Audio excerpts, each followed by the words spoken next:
Hola, ¿qué tal?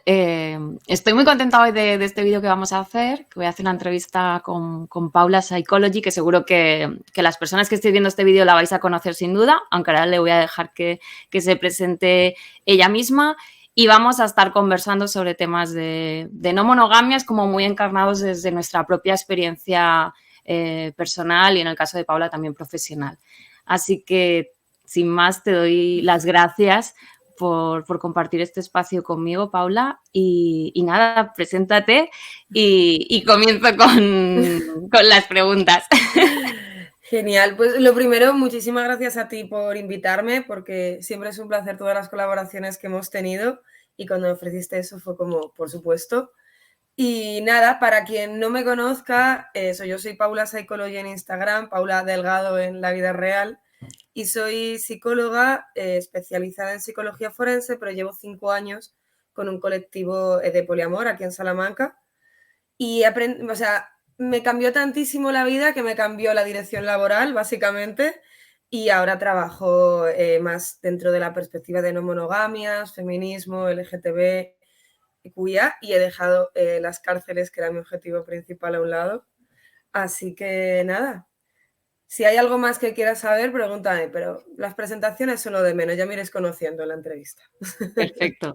Yo te iba a lanzar como de inicio, así como una frase, a ver qué te sugería, que es ser mujer poliamorosa y no morir en el intento.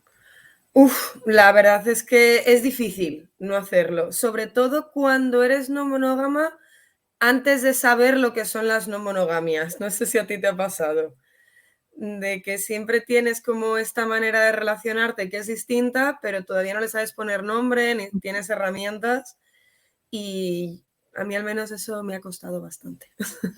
Claro, es muchas veces como la relación cuando conectas, no sé si a ti te toca eso con el feminismo, con toda la Ujú, conciencia de las no monogamias éticas desde una perspectiva así como política de activismo, ¿no?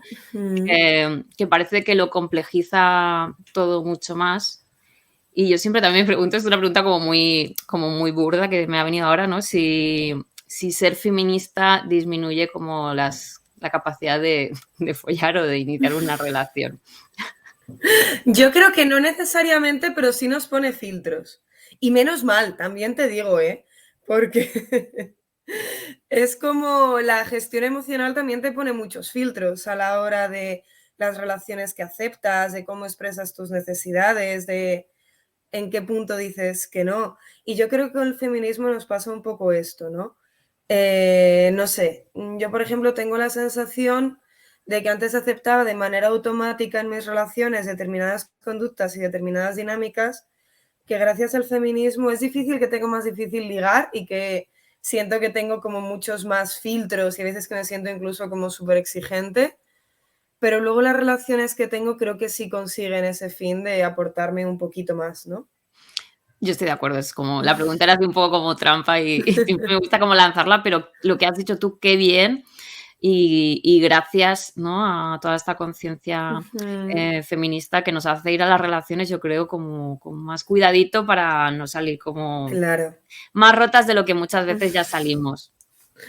Sí. De hecho, en la revisión de los roles de género, ¿qué crees que tenemos que cambiar especialmente para tener relaciones no monógamas, Ujú. no sé si decir más sanas, pero como que nos aporten mayor bienestar? Claro. Creo que ahí puedo hablar sobre todo desde el punto de vista de las personas que hemos sido socializadas como mujeres. Creo que tenemos una batalla muy importante ahí con la codependencia, con el responsabilizarnos de las emociones de las personas de nuestro alrededor y olvidarnos de las nuestras. Y ponernos en un segundo plano en nuestra red afectiva, en nuestra vida, en nuestras decisiones y en todo. Y creo que es algo que es súper necesario cambiar para tener relaciones éticas en general, pero en no monogamias más aún, ¿no? Porque yo me he encontrado mucho con situaciones, bueno, me he visto yo misma, pero también las veo habitualmente en consulta de tengo 2 o 3 vínculos, me paso la vida solucionando sus fuegos, aunque no me lo pidan, y luego me quejo de que no tengo tiempo para mí o de que no responden igual conmigo. Entonces, creo que a nivel de género esto es algo que nos tenemos que plantear, ¿no? Ese empoderamiento sano de ganar poder sobre una misma, sobre tus decisiones y sobre entender que la vida de los demás es la vida de los demás, la tuya es la tuya, podemos compartir cosas, podemos ser apoyo, pero si no te cuidas tú es muy difícil cuidar al resto. O sea, para mí eso a nivel de género, a nivel de mujeres es fundamental. Y quizás a nivel de hombres el que no sean tan demandantes, ¿no? Que al final es la otra cara de esto. Y el repartir los cuidados, ¿no? O sea, es que tiene que ver con esto que dices, pero también es como, yo creo que nosotras podremos empezar también a soltar el día que los hombres empiecen a tomar, ¿no? Porque Ahí está. todo esto también al final va muy ligado a esta socialización de género en la que nos han dicho, tu función en la vida es ser madre, incluso aunque no lo seas biológicamente, es decir, esta idea de la madre cuidadora tiene que estar siempre al servicio, que tiene que estar siempre presente, que tiene que estar siempre disponible y como tú bien has dicho, nuestras necesidades son totalmente secundarias, ¿no? Pero claro, aquí sí, los sujetos socializados como hombres no toman su responsabilidad al respecto y no empiezan a tener una mirada de cuidados, va a ser difícil también que haya como un desapego quizá.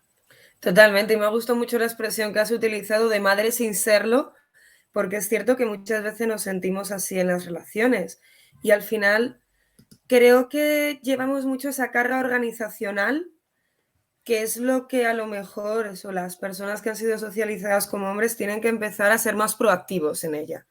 Porque no sirve que yo vaya detrás tuyo y te diga, oye, tenemos que hacer gestión el martes, o me tienes que contar esto, o que cada vez que yo te noto mal, voy y nos sentamos y tenemos una conversación, pero porque yo lo saco de mi tiempo y de mi gestión y de mi esfuerzo. Y creo que eso, que están muy acostumbrados a ser demandantes a la hora de, no, si quieres algo, pídemelo, y que deberían, que ya conozco muchos hombres que lo son, pero que debería ser algo más generalizado el tener un papel proactivo a la hora de la organización de la relación, de la gestión y de dar esos cuidados, pero es que a nosotras nos educan para hacerlo de manera natural. Esto me ha recordado como un paralelismo que he escuchado de muchas amigas que son madres. Esto que has dicho, bueno, es que tengo que ser yo quien le pida a mi pareja hombre, necesito hablar contigo. Y entonces el tío te dice, no, si tú me dices de hablar, estoy disponible, ¿no? Y me ha recordado este paralelismo que una vez me dijo una amiga, dice, esto de que mi marido al final acabe haciendo la cena y que todas mis amigas aplaudan es como, pero qué mierda, porque al final tengo yo que pensar que vamos a comer. Yo que sacarlo del congelador la noche antes porque si no él no lo hace. Yo Claro. decirle qué tiene que ponerle al niño y entonces su labor es le pone la ropa al niño, pero yo he decidido qué se va a poner. Yo pienso si hay que lavar la ropa y él a lo mejor le da el botoncito a la lavadora, ¿no? Esta cosa de no es solo ejecutar, al final también tomar conciencia de todo lo que se requiere bueno, en una relación a nivel logístico podemos ver esta cosa, pero también a nivel emocional, ¿no? Tomar como la iniciativa.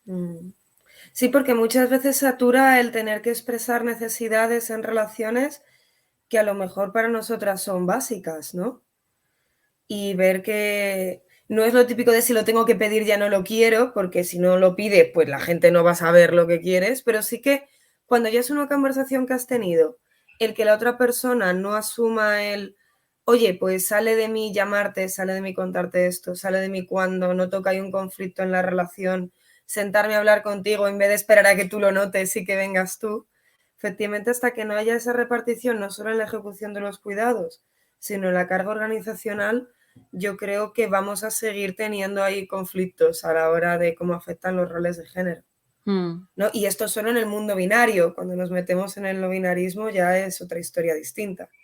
Sí, total, porque aparte siempre tenemos como esta mirada, incluso las personas que no somos heteros, como muy heterocentrada a la hora de hablar de relaciones y también como muy, muy binaria, ¿no? Pero quizá también hay todo un nuevo reto de empezar a ver más allá y a romper todo esto. Lo que pasa es que vivimos en una sociedad tan binaria que esto también se tiene que atender para poder, creo que, abrir la mirada. Sí, al final la deconstrucción del género es un paso que tenemos ahí, ¿no? Pero muchas veces yo siento que vivo en un microcosmos cuando hablo de estas cosas, porque eso a lo mejor por un lado hablo contigo, hablo con mis compañeras del Poliscopio, de Poliamor Salamanca, y estamos ahí, claro, porque lo queer y lo no binario, y luego te vas al pueblo y explicar eso, que las mujeres tenemos el rol de la carrera organizacional y es como, ¡hala! ¿Pero qué dices? Y digo, madre mía, es que parece que siempre tenemos que volver a empezar desde la base para poder seguir avanzando, ¿no?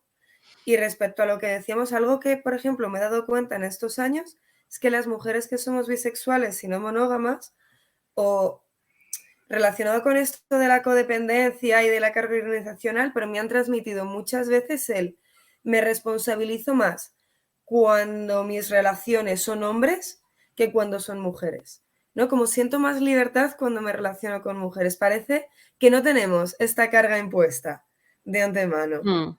Has abierto el melón, yo creo uno de los grandes melones que hablamos muy poco de relaciones entre mujeres, sobre todo con mujeres que somos bisexuales, ¿no? Y que más que nada porque como también tenemos relaciones con hombres, hay como, no sé si te pasa, pero yo con todas mis colegas bisexuales hemos hablado de este tema, de que hay por la socialización heterosexual que tenemos, es como hay mucha más dificultad a la hora de iniciar una relación sexoafectiva con una mujer por esta cosa de, ay, no la quiero molestar, ay, no la quiero invadir, ay, a ver si se va a sentir que no sé qué, y al final es como que tienes unas ganas a lo mejor tremendas de tener sexo desenfrenado con una tía y estás ahí como en plan, porque tienes esta cosa de no quiero que se sienta invadida como yo muchas veces me he sentido invadida por hombres, ¿no? Esta mirada.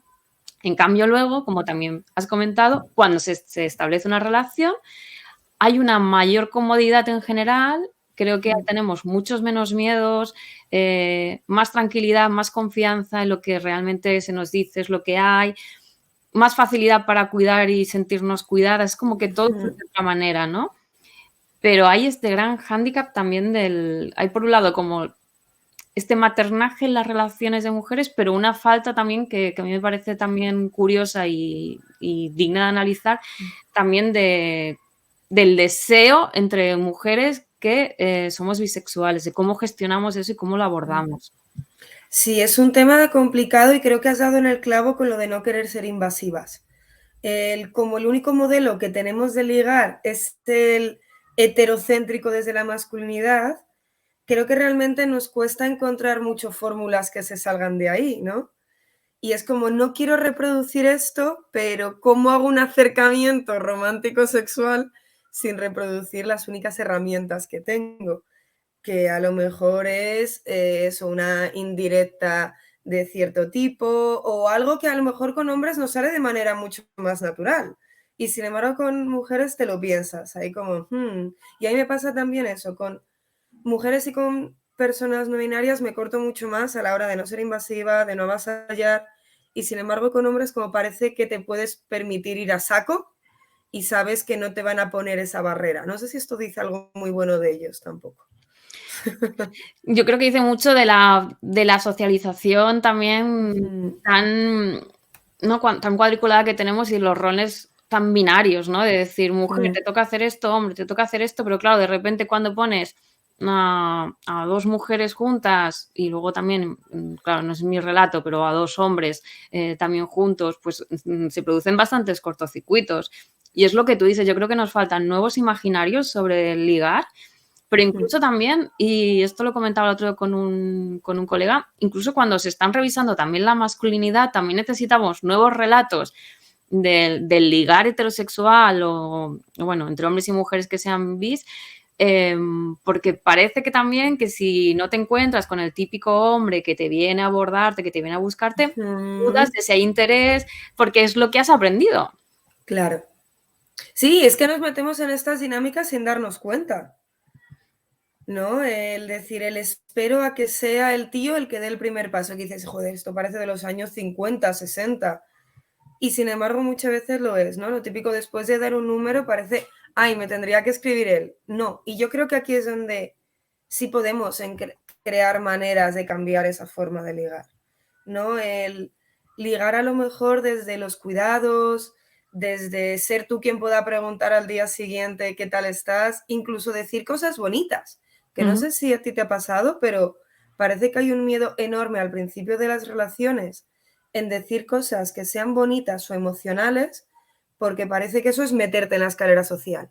No es como si te digo qué bien me lo pasé ayer contigo, estoy deseando volver a verte, y es como, oye, pero que yo no quiero una relación, ¿eh? Porque estamos pensando en yo no quiero casarme, tener hijos, irme a vivir contigo, ser una persona monógama. Sí, totalmente. Y esta es una de las grandes cosas que tenemos que cambiar, porque confundimos muchas veces cuidar con escalar una relación. Y eso es lo que hace muchas veces, sobre todo en los hombres, lo siento mucho, que haya una ausencia de cuidados total por este miedo a que de repente parece que ya les vamos a pedir matrimonio. Y a ver, cuidado. Que el cuidado debería ser universal y debería estar en cualquier tipo de relación y no solo en las de pareja o derivados, ¿no? Eso para empezar. Pero es que además cuidar y tratar bien a alguien y hablarle con cariño y demostrarle a lo mejor las ganas que tienes de verle no es sinónimo de que quieras un tipo de relación determinada ni de que quieras incluso nada más que lo que estás diciendo. Tengo muchas ganas de verte. Pero en esto también necesitamos como un reset, yo creo, bastante grande, porque además es un tema en el que se nos va literalmente a veces incluso la vida, en el sentido de acabar en relaciones donde la ausencia de cuidados es tal que ya hay una coerción, manipulación y violencias de muchos tipos. Claro, porque al final esto es como la parte de abajo del iceberg, ¿no? Si empezamos una relación desde el no validar, desde el no cuidar, es un campo que estamos sembrando para que se puedan dar dinámicas de violencia más adelante. Pero es que cómo cuesta, ¿eh? Y yo lo digo desde ser una persona que viene desde este modelo de ligar muy masculinizado. O sea, yo he sido muy Barney Stinson, he sexualizado mucho a otras mujeres, sobre todo entre los 18 y los 22, porque realmente era el modelo que tenía. Y de construir esto me costó, y de construir este modelo de, no, aunque me lo haya pasado muy bien, no le voy a decir nada porque seguro que luego ya quiere algo más serio. Y cuando aprendí la importancia de eso, de cuidar y de poder ser clara y decir, oye, que me lo haya pasado genial contigo, no significa que me esté planteando que adoptemos un perro juntas, ¿no? De aquí a 2 años. Significa que ayer me lo pasé genial y vamos a dejar que esto, con los acuerdos que vayamos creando, vaya evolucionando.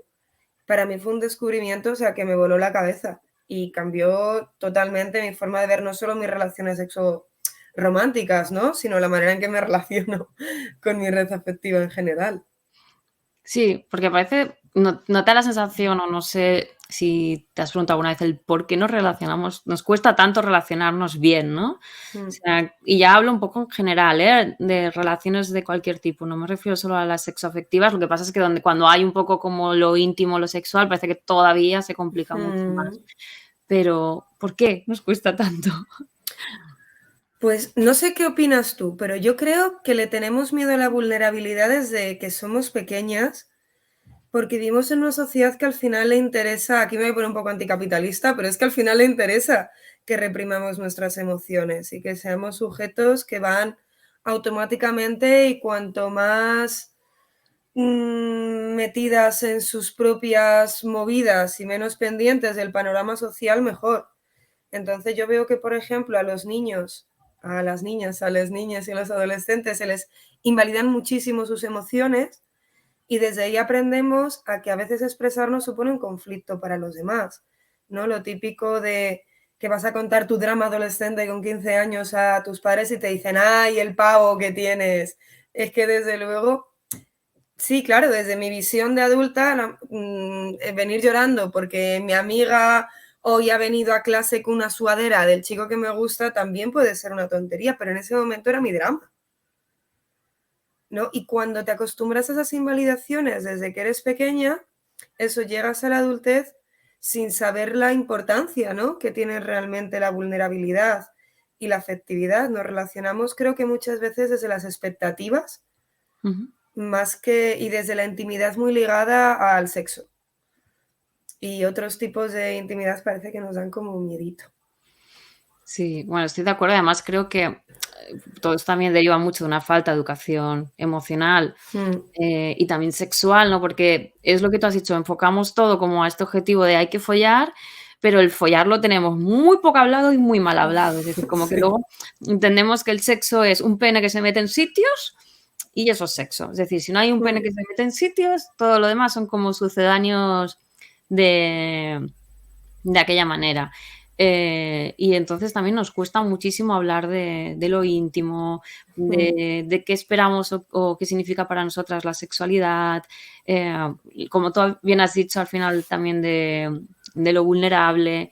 Y cuando has dicho hacer crítica anticapitalista, no un poquito, por favor, un muchito. O sea, yo creo que el patriarcado y el capitalismo son los grandes enemigos Sí. de las relaciones interpersonales, digamos, desde este punto de vista que a mí tanto me gusta, que es la interdependencia, ¿no? Ujú. Y a mí cuando me preguntan, ¿qué es lo que más dificulta el poliamor? Siempre digo esto, digo, el capitalismo y el patriarcado. Sí. Además que son los mejores amigos del mundo y no nos damos cuenta, ¿no? De cómo nos afectan a la hora eso de mantener las emociones en un segundo plano, de mantenerte siempre ocupada y productiva y que no puedas dejar tiempo para lo emocional y para el tiempo de calidad. O sea, en tantas cosas, o sea, que ahí totalmente. O sea, capitalismo y patriarcado, los peores enemigos del amor ético, por así decirlo. Sí, bueno, y aparte para mí es como, ahora te quería preguntar un poco sobre qué Ujú. aspectos veías más que se despertaban en terapia de personas que tienen conflictos en relaciones, bueno, no monógamas. Mm. Pues fíjate, lo que me encuentro mucho es esta representación de los roles de género, justo de lo que hemos hablado, sobre todo en primeras fases, ¿no? De relaciones abiertas o poliamorosas, donde se acude a consulta al final porque hay una sobrecarga de una parte y una falta de gestión por las otras. Por ejemplo, el modelo que más tengo es eso, pareja hetero que está intentando abrir su relación y que es normalmente, fíjate, no sé si es un sesgo o es justo lo que habíamos hablado antes de la socialización, pero normalmente viene en eso, porque la mujer dice, mira, es que yo intento hablar las cosas, o intento hacer gestión y por esta parte veo que no tira, que tengo que hay faltas de responsabilidad afectiva, que no hay proactividad a la hora de crear acuerdos. Ese es un modelo. Ujú, Luego también me llegan muchos casos de inseguridades, ¿no? De hay una proactividad por ambas partes, hay herramientas más o menos, pero ya sea por experiencias pasadas, porque hay una primera experiencia que no ha sido del todo positiva, empiezan a surgir el darnos cuenta de que no tenemos herramientas muchas veces para gestionar este tipo de relaciones. Y a lo mejor el tercer conflicto más habitual en parejas, como que ya llevan varios años, es el paso de la relación abierta al poliamor, ¿no? Esa fina ujú. línea de cuando ponemos el acuerdo de no te puedes pillar por nadie, es difícil no cumplirlo cuando pasa un tiempo, ¿no? Y esto también es otro conflicto que veo de forma bastante habitual. Entonces diría eso, la codependencia, dependencia, el tema de inseguridades y falta de herramientas y por último, esta fina línea entre la relación abierta y el poliamor. Claro, ahora que dices esto de la fina línea, a mí a veces me sorprende que creo que nos creemos capaces, una, de meter como las emociones en compartimentos totalmente estancos, ¿no? Y decir, esto es amor, esto es sexo. Y vale, si Ujú. metes esta cajita y esta cajita no se abre, esto se va a quedar aquí, ¿no? Es lo que decías tú, las líneas, como también muchas veces, no sé si tú lo verás, pero a mí me da la sensación de que en los acuerdos no monógamos, ¿no? Se cree que cuanto más exhaustivo sea el acuerdo, cuanto más todo esté atado y reatado y haya como prohibiciones muy concretas y tal, no sé qué, te va a dar como una mayor confianza, ¿no? Como si tuviéramos la capacidad de limitar la emotividad, la intimidad y sobre todo de que eso nos ponga un freno o cierre la puerta a las inseguridades, a los miedos, a Claro. la vulnerabilidad. Ujú.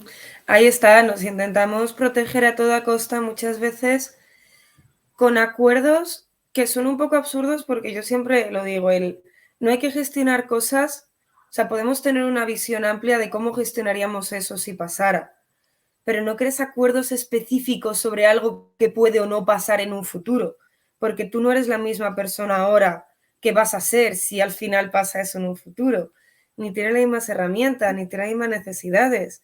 Y a lo mejor ahora creamos algo que yo digo, no, para mí es imposible, innegociable que te vayas de viaje con otra persona, porque nos acabamos de mudar juntas, valoro mucho nuestra convivencia, y esto para mí, eso, si me quiero sentir cuidada, esto ahora mismo es un no. Vale, yo lo puedo plantear de cara ahora, pero esto tiene que ser revisable.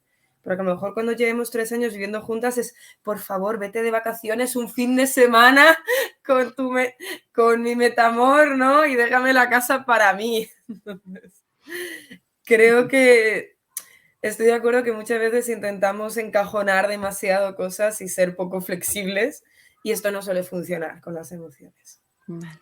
Y no sé si te ha pasado también que te venga gente a consulta como muy como rota de más por un acompañamiento terapéutico que ha estigmatizado digamos, su vivencia.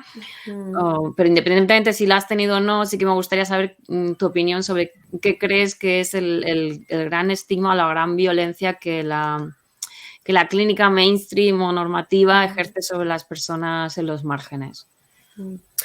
Pues sí me he encontrado casos así, donde esa terapia de aceptación positiva de la parte no monógama ha sido muy complicada, sobre todo porque parece que hay un abordaje clínico que lo ve como falta de compromiso, como no puedes comprometerte con una relación, entonces estás intentando buscar varias porque no quieres estar sola.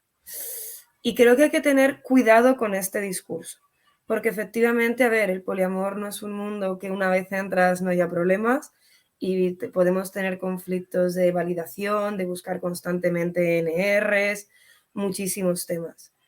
Pero relacionarlo directamente con, no, eso es que ahora tienes miedo al compromiso, pero ya se te pasará, estamos invalidando un sentimiento, incluso a veces una parte de identidad de la persona, una parte identitaria, incluso algunos tuve un testimonio que marcó mucho de una primera cita que tuve con una chica que me dijo que su anterior psicóloga le había dicho como que se estaba condenando a ser siempre la amante de todo el mundo, a estar siempre en relaciones de infidelidad. Y es como, wow, como, ¿por qué? O sea, ¿por qué tenemos esta visión de ser la amante cuando realmente hay un consenso y hay una ética y tú no sabes las relaciones que tiene esta persona? Entonces, al final hace mucho daño y ten en cuenta que de esto no se habla en la carrera. O sea, bueno, para que te hagas una idea, en cuarto de carrera en psicología de la sexualidad estaban cuestionando la bisexualidad en clase, si existía, si era una fase o no, o sea, como para hablar de no monogamias. O sea, que Sí, hay sí, aquí un estoy de melón acuerdo. importante. Sí. Estoy de acuerdo que todavía faltan como muchas herramientas en todo lo que tiene que ver con la formación de profesionales. Y es una cosa que siempre, como repito mucho, cuando yo me formé como terapeuta Gestalt, había como muchos talleres en los que yo siempre veía que se estaba invalidando como hablando de sexualidad y de repente digo, ¿y qué mirada se está dando a las personas asexuales? Ninguna. Y encima se está viendo como de alguna manera como se están patologizando, ¿no? Porque siempre había este mensaje que si no había esta parte, entonces había un problema. Y dices, o no, es que como, por favor, cambiemos la mirada, cambiemos las preguntas y bueno, y también esta mirada también súper binaria, heterocentrada, monógama, de familia tradicional de entrada, ¿no? Es decir, no puede ser que lo estemos mirando todo, o sea, que estemos formando terapeutas, psicólogos o incluso, me atrevo a decir, sexólogos, ¿no? Con herramientas del siglo pasado. Claro, totalmente. Y es que te das cuenta una vez terminas la carrera que todos los recursos que te han mandado no valen, que te tienes que reeducar, que tienes que hacer cursos más especializados, porque efectivamente se sigue trabajando con materiales que son de los años 80. Entonces es que no tiene absolutamente ningún sentido. Y lo que conseguimos es que haya muchas personas no monógamas o LGTBQIA que tengan desconfianza al final de pedir ayuda terapéutica por miedo a encontrarse con esto. Y el problema es que es un miedo lícito, Ya, ¿no? sí, Que no les puedes totalmente. decir no te preocupes que esto no pasa, porque por desgracia sí pasa. Sí, sí pasa y a lo mejor si no tienen como la capacidad o la suerte de ver que a lo mejor eh, se está haciendo un cuestionamiento de su identidad y se lo acaban como creyendo, al final es un extra de culpa porque acabas entendiendo que sí, que tienes ese miedo al compromiso, que tienes, yo qué sé, una adicción al sexo, cosas así que a veces te hacen creer Total, sí. que eso le puede pasar a alguien. Sí, pero que a veces como quedamos así como el chas, la etiqueta facilona porque la mirada es totalmente normativa. También, y esto es como, yo creo que se tiene que revisar y replantear muchísimo. Al final es una necesidad, ¿no? Y a ver, la psicología y la psiquiatría son dos ramas que vienen básicamente de hacer cumplir con la normatividad social. Porque antes era como, no, esta persona es una histérica, pues ala, la metemos al manicomio y ya está. Esta persona tiene un problema de identidad de género y decimos eso, que es travesti o que tiene, Mm, lo patologizamos todo y creo que se ha revisado mucho esto tan, o sea, esta clínica tan patologizante con todo lo normativo, creo que ahora estamos un poco en esa etapa. Yo lo veo, por ejemplo, sobre todo en las redes sociales, ¿no? Que cada vez hay más psicólogas que hablan sobre este tema, cada vez hay más información, pero dentro como de la vía de educación formal, creo que sigue habiendo muy poquito, sigue estando muy reducido. mm. Además que no podemos olvidar que esta idea de lo normal, de lo sano, de lo saludable, está definida por un hombre hetero, blanco, cis y todo este Está. pack, ¿no? Que dices tú, claro, para ti es muy fácil porque tu modelo es el modelo de lo guay, lo blanco, o sea, sí, lo blanquito, perfecto, saludable, Mm, a donde tenemos que llegar. Y todo lo que se sale de ahí empieza a ser sospechoso, enfermo, extraño, algo que debe modificarse, ¿no? mm. Y esto pasa incluso con el tema de la sexualidad. Algo que, por ejemplo, te das cuenta cuando estudias psicología forense y bueno, y en sexología imagino que también pasa, es que prácticas que son poco normativas, que en nuestra cabeza son como aberrantes, pueden ser perfectamente sanas. Yo qué sé, se me va a ocurrir hacerle pis a alguien encima, que es como lo más asqueroso que se nos Bueno, hay puede alguna más ocurrir. asquerosa quizá. Sí, probablemente, pero y sin embargo no tiene nada de poco ético mientras sea algo consentido y tú estés pensando en que la otra persona también disfrute. Y sin embargo una felación puede ser violencia sexual si tú no estás pensando en ningún momento en cómo se siente la otra persona, ¿no? Entonces aquí creo que muchas veces nos fijamos demasiado en las prácticas y no en lo que hay detrás, ¿no? Como en Mm. si eres monógama está bien, si te casas está bien, si tienes sexo normativo está bien. Y todo lo que tengas que sacrificar para tener eso da igual, porque has llegado al objetivo. Pero sin embargo, si no lo tienes, ya te tienes que cuestionar, te tienes que plantear, cuando a lo mejor yo soy mucho más feliz dentro de la no normatividad.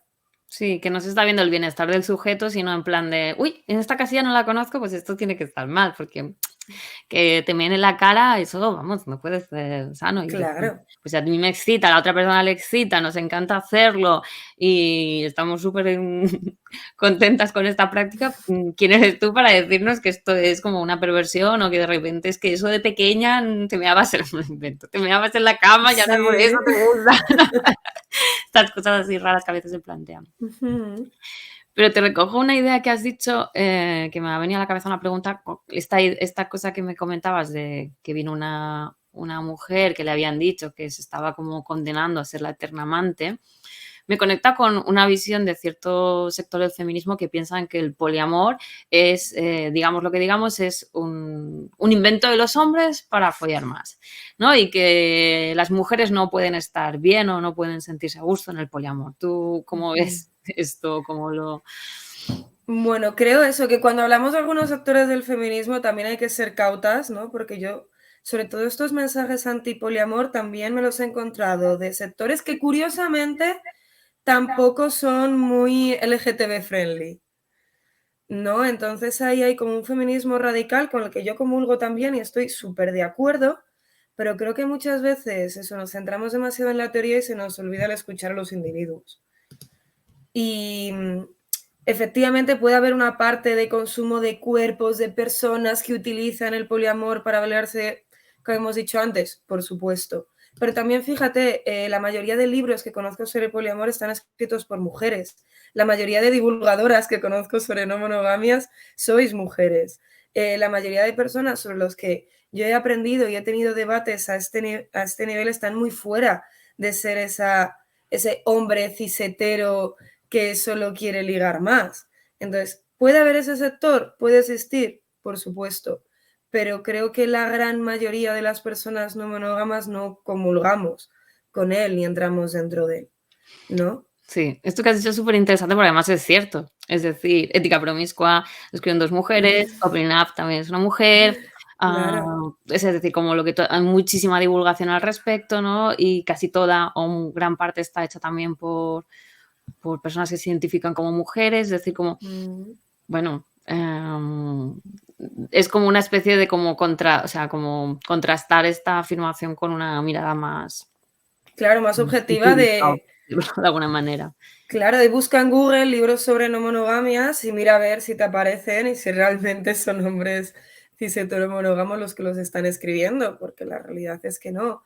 Y la realidad es que en esos libros se habla muchísimo eso de la ética, de la responsabilidad afectiva, del empoderamiento, de los cuidados, es decir, que adaptamos todo el feminismo realmente a nuestra manera de relacionarnos. Ujú. Pues al menos es mi manera de vivirlo. Y ahora que hablamos de activismo, ¿a ti qué te ha aportado el activismo no monógamo personalmente?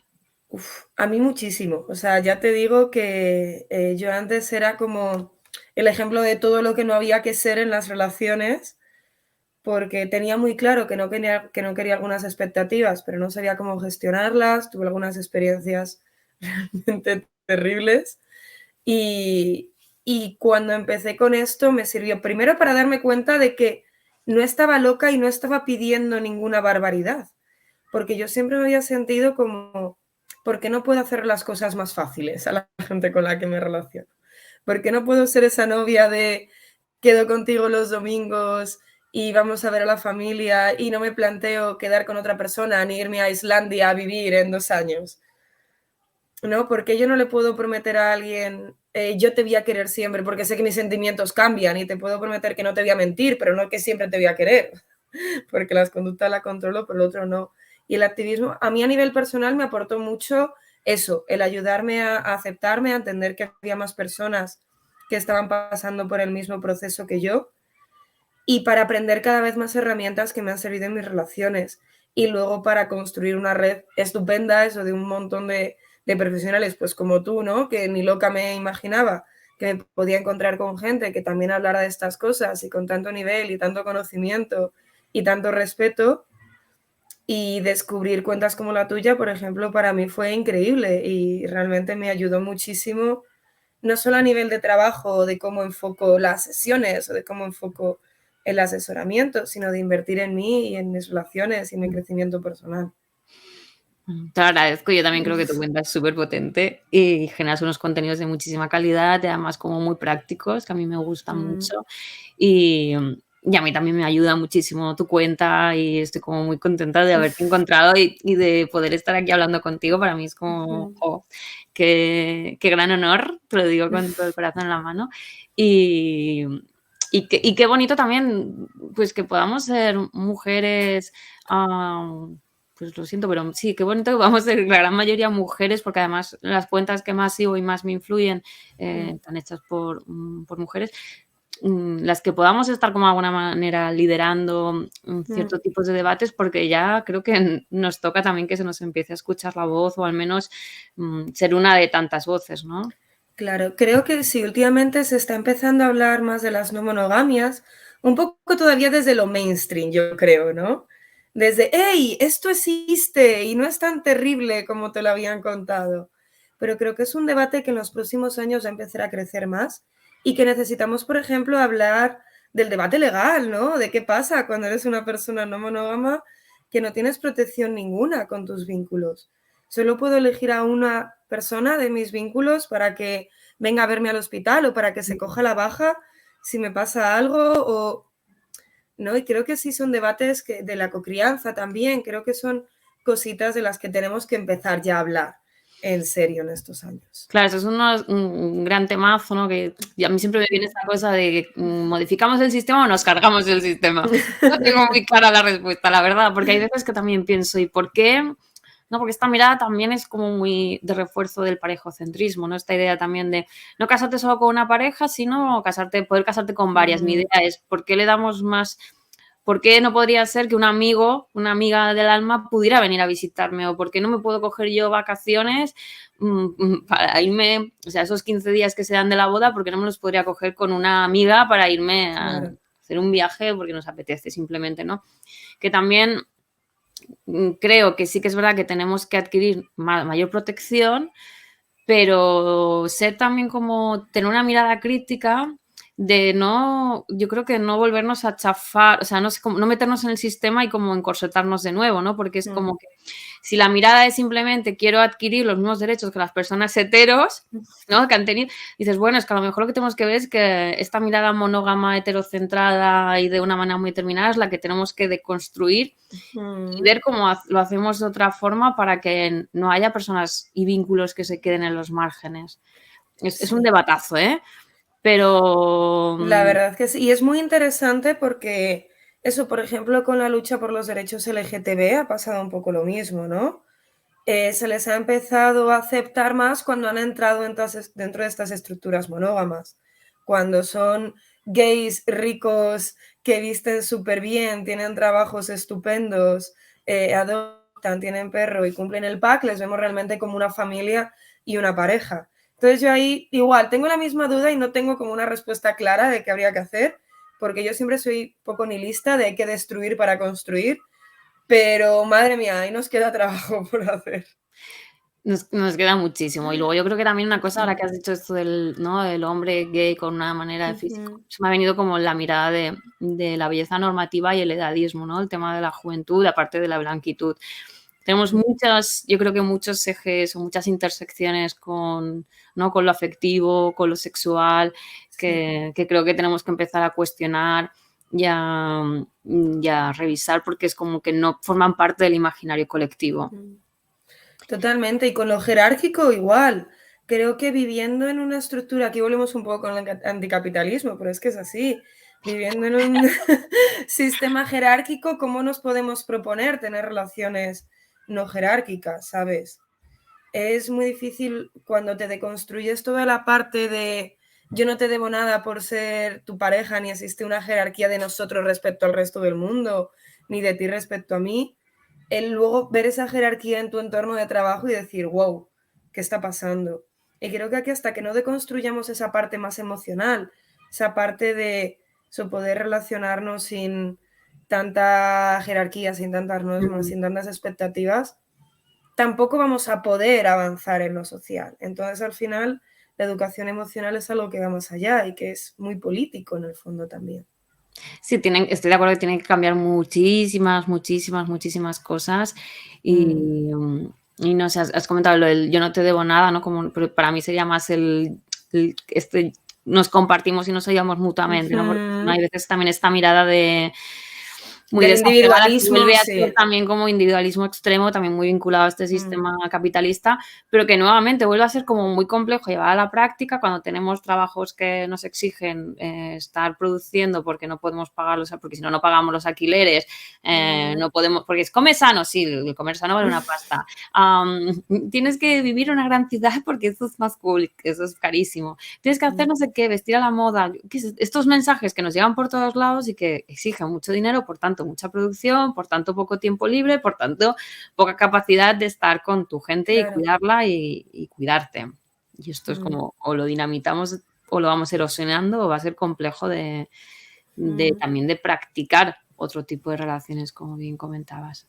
Al final, el relacionarnos un poco desde la disidencia, creo que es ese el camino, ¿no? Entender el autogestionar nuestras propias relaciones. Para mí el concepto de red afectiva me parece algo que es fundamental, ¿no? Pasar de los cajones de pareja, amigos, familia, en el que yo tengo que ir dividiendo a la gente y entender que tengo una red afectiva donde existe esa interrelación que tú dices, ¿no? Y eso no, que yo antes, por ejemplo, creo que no lo expreso de manera muy individualista, eso no es, no te debo nada porque seas mi padre, por ejemplo. Te debo algo porque eres una persona a la que quiero y porque tenemos esa interrelación y porque tú me aportas. Y creo que esta formación de red afectiva al final va a hacer que nuestras relaciones nos sintamos más libres y sean más sanas, pero hay que deconstruir mucho, ¿no? Para poder llegar a ello. Total. Así para ir un poquito al humor y Ujú. para ir como cerrando, te quería preguntar, ¿cuál es el comentario o el consejo más cuñado que te han hecho sobre las no monogamias?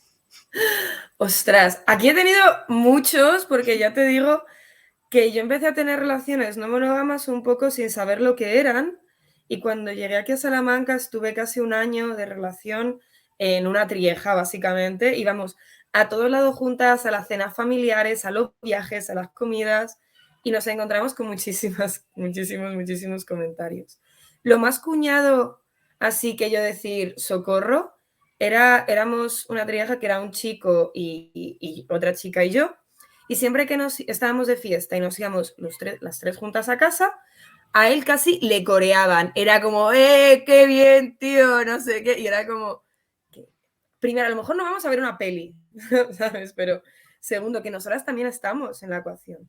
Y eso me parecía súper cuñado, el que a él le reforzaban mucho eso, mientras que a nosotras se nos veía como casi que nos había engañado para estar ahí con él. Cuando realmente la relación principal era entre nosotras, lo cual era bastante absurdo. Y luego cuando yo lo comenté con mi familia, les dije eso, yo ahora está viniendo esta persona a los eventos, pero bueno, yo tengo otras parejas y no, igual en algún momento viene una chica a comer, no os asustéis. Y estuvieron cantándome la canción de Carolina de Meclán todas las navidades. No.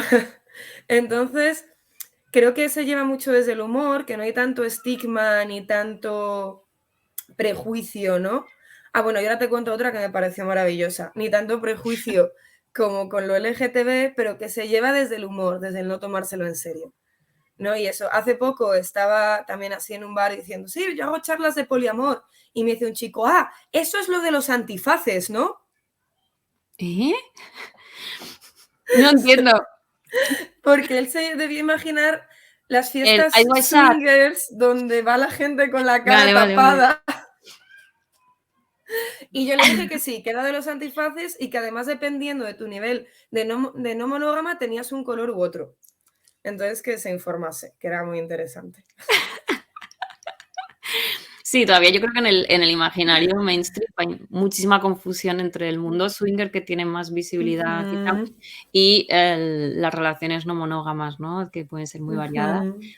Y bueno, que son mundos yo creo que bastante diferentes, a pesar de que las parejas swingers tengan este intercambio, o sea, esta mirada como más lúdica de lo sexual y no exclusiva. Pero bueno, es como creo que son dos universos completamente distintos, diferentes. Sí. Y a ti, yo ahora tengo curiosidad, ¿qué es lo más cuñado que te han dicho a ti? Ostras, lo más cuñado que me han dicho a mí. Claro, a mí me han hecho como muchos comentarios siempre o como muchas... Es que a lo mejor no suena como muy cuñado, pero para mí ha sido como quizá muy doloroso, y eso es la invisibilidad, siempre digo, de mis relaciones, ¿no? El no tomarla, no darles entidad, porque no tengo como una relación principal identificada como mi pareja, ¿no? Y eso, al final los comentarios cuñados son como tratar a la gente con la que me vinculo como, bueno, como follamigos, follamigas, como esas personas que están ahí, como son de sus cosas, y para mí eso sí que es cuñadismo, ¿no? Claro. Quizá no tengo una anécdota tan divertida, pero esto me pasa mucho.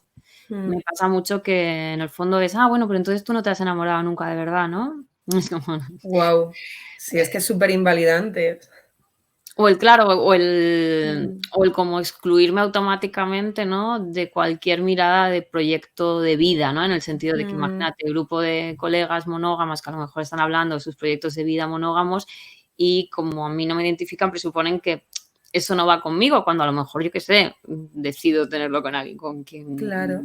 de mis personas, ¿no? De mis vínculos o mi red, pero siempre hay como esta invisibilización de tú eres la rarita que no entendemos muy bien cómo te relacionas y tus vínculos, por tanto, no tienen identidad. Y bueno, y luego comentarios también cuñados, muchas veces preguntarme, ¿no? Gente de en plan, pero entonces todas tus parejas folláis entre todos? Y esto me lo han preguntado muchas veces. ¿Folláis todos entre todos? Y yo en plan, ¿a ti qué te importa cómo tenemos relaciones sexuales? Es decir, como preguntas que no le harías jamás a una persona monógama, pero que a nosotros nos hace como una entrevista de nuestra vida sexual y nuestra intimidad, que yo digo, hello. Esto también suele pasar bastante. Y además es curioso que muchas veces no sabes si es por curiosidad real o es por puro morbo, ¿no? Por puro, yo quiero saber cómo es esto, porque a ti no sé si te ha pasado también como mujer bisexual y no monógama, que en algunos ambientes parece que cuando lo dices todo el mundo da por hecho que haces tríos, ¿no? Parece aquí un cartelito luminoso, ¿no? Y es como, oye, pues a lo mejor sí, a lo mejor no, pero no lo puedes dar por hecho solo con estos datos que te he dado.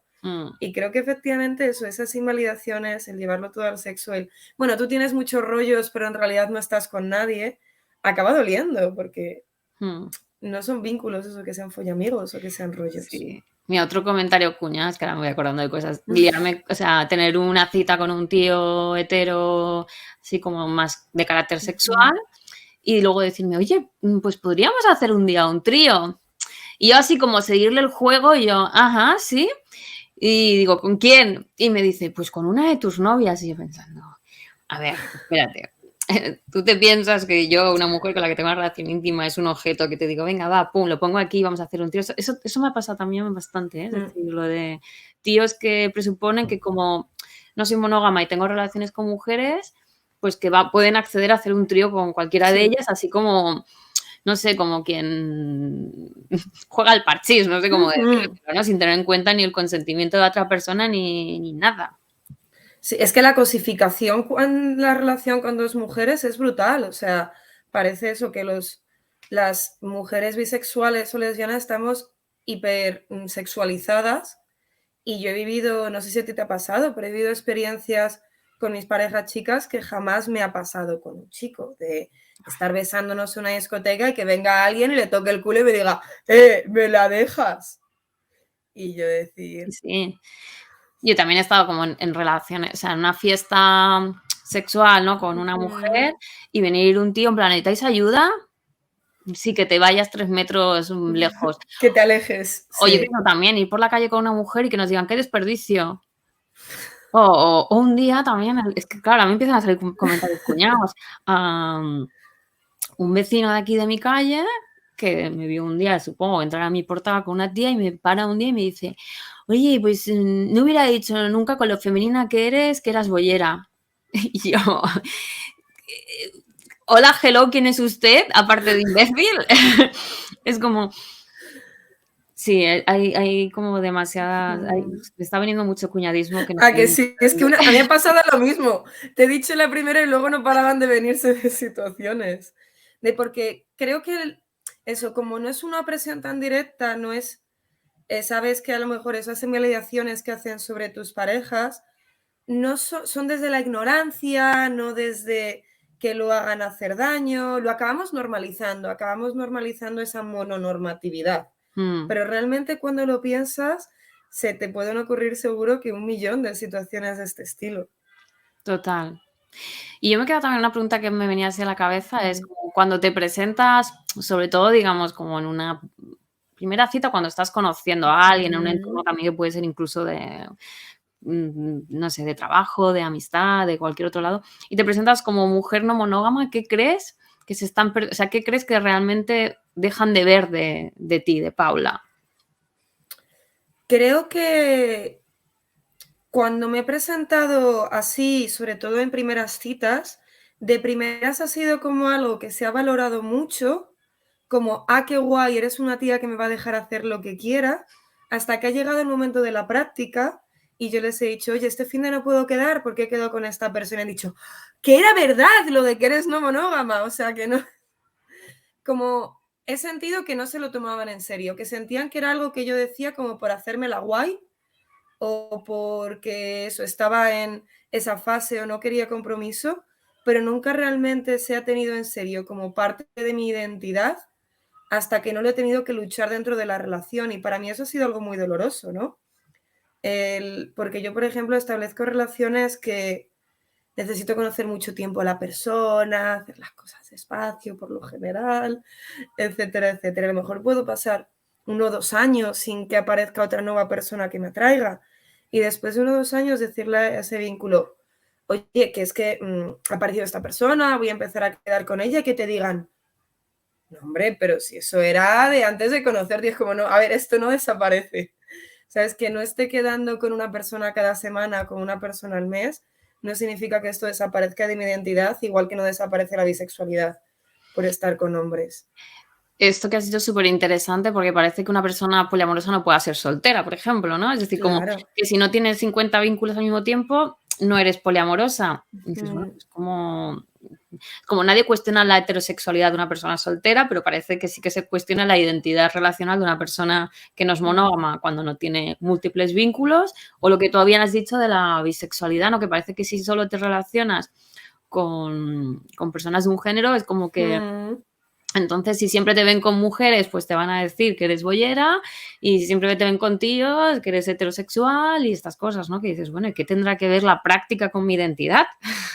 Exacto, o sea, yo a ese nivel es como el mayor miedo que tengo siempre a la hora de conocer a alguien, de se lo van a tomar como que estoy en esa fase y no van a entender como que para mí es algo importante y que cuando sucede y realmente tengo una energía de la nueva relación, para mí no es planteable el, ay, venga, pongo esta barrera porque me parece fatal hacerte esto, no te estoy haciendo nada.